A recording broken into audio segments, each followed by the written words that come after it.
अपनी जिंदगी को किसी और की जिंदगी से बदलने की कोशिश करना दुख ही बढ़ाता है। जब आप इस फंदे में फंस जाएं तो याद रखें, सही आदमी को सही काम दिया जाना चाहिए। ये भी याद रखें कि कहीं कोई काम है जो आपकी जितनी भी क्वालिटीज हैं उसके अकॉर्डिंग है। उस काम की मन लगाकर करने से आपकी जिंदगी को एक सेटिस्फेक्शन से भर देगा और इसके साथ ही उससे दूसरों को भी एक हैप्पी लाइफ जीने में हेल्प मिलेगी। आपको पता है, जो भी ह्यूमन की नेचर है ना, वो एक औजारों की तरह होती है जो सबसे ज्यादा काम करते हैं। जब हर औजार सही काम के लिए यूज किया जाता है, जैसे बढ़ई के औजारों की तरह हम सबकी अलग अलग भूमिकाएं हैं। अपने आप से पूछिए, इस जिंदगी में आपकी किस तरह की भूमिका है? तब आप इस जिंदगी में अपने मिशन को देखना शुरू कर देंगे। अपनी भूमिका को पहचानो और उसे ऐसे एक बढ़िया ढंग से निभाओ कि उससे आपको आपका मिशन पूरा करने में हेल्प मिले। याद रखो, अपनी जिंदगी को किसी दूसरी की जिंदगी से बदलने की कोशिश मत करना। हर एक आदमी का 6 भाई आत्माओं या फिर बहन आत्माओं का एक ग्रुप होता है जो जिंदगी में एक्सपीरियंस बटोरने का मौका पाने के लिए इस वर्ल्ड में पारी पारी से जन्म लेते हैं।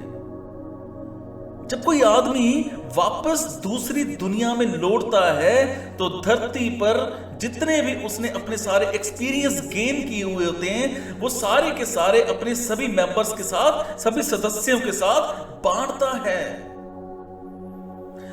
वो साउल्स, वो आत्माएं हाथ की 5 उंगलियों के समान होती हैं, जो साइज में अलग अलग होने के बावजूद एक ही हाथ का अंग होती हैं।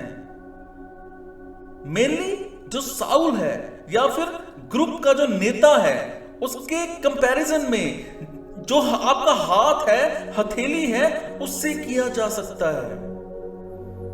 और भाई या बहन, जो भी आपके साउल्स हैं, चाहे वो छोटे हों पर चौड़े हों या अंगूठे हों, कुछ भी हो,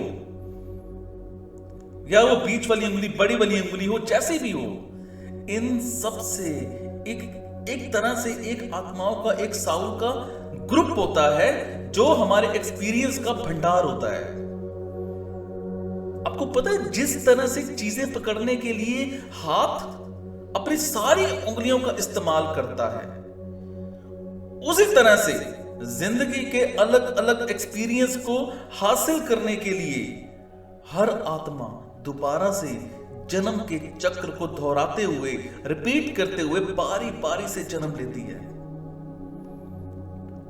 लोगों में चाहे वो जेंडर हो, मेल हो, फीमेल हो, आपकी एज हो, आपकी नॉलेज हो, आपका कद हो, इसके जैसे कई डिफरेंसेस होते हैं। कुछ लोग अंतर्मुखी होते हैं और कुछ लोग बाहरमुखी होते हैं, और सब लोग अलग अलग टाइप के काम करने में काबिल होते हैं। हरेक का अपना अपना अलग अलग एक ह्यूमन नेचर होता है। अगर आप दूसरों को उसी तरह से स्वीकार करते हैं जैसे वो हैं, तो अपने को भी उसी रूप में ही स्वीकार करें जैसे आप हैं। ऊपर वाला परमात्मा सबको माफ कर देता है और कहता है कि तुम अपने इसी रूप में ही अच्छे हो, तुम्हें वो बनने की जरूरत नहीं जो तुम नहीं हो, तुम वही रहो जो तुम हो। मतलब वो पर्सन जो तुम्हारे नाम से पुकारा जाता है, इसका मतलब है परमात्मा ने जो आप हैं उसके बेस पर इस जिंदगी में आपका एक अलग से नाम दिया है, एक्सपीरियंस दिया है, कैपेबिलिटीज दी हैं। सो आपको अपने ढंग से जिंदगी जीने की पूरी अनुमति है। आपको जो दिया गया है उसके साथ जितना हो सके उतने अच्छे ढंग से जिए। मत उदास हुआ करो, बस मुस्कुराते रहा करो। अब जो हो जैसे हो बहुत अच्छे हो, दूसरों की तरह बनने की कोशिश मत करो।